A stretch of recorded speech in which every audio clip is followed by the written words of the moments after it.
Welcome to Samba Samba. Enjoy the video. You'll begin by checking Essentials and launching the Xbox app. Sign in with your Microsoft account because that link saves, controllers, and subscriptions. Once done, choose Remote Play for your console or Cloud Gaming for Game Pass. Both appear on the app home. Make sure your console is turned on or set to sleep mode that allows connections, otherwise you can't stream. This gets you into the real setup quickly without wasting time on trivial settings. Now you connect a controller and start the stream.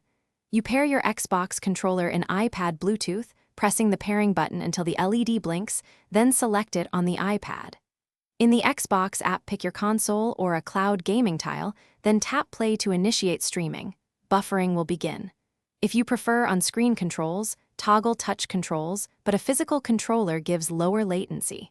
Once streaming, you can change bitrate in the app to balance. Finish by optimizing for stability and knowing one key fix. If you encounter lag, first close background apps on your iPad and move closer to the router or switch to 5 GHz Wi-Fi. Restart the Xbox app or toggle Bluetooth to repair the controller if audio drops or inputs fail. If streaming still struggles, lower the streaming quality in the app settings or use a wired connection for your console. This reduces latency and keeps gameplay consistent.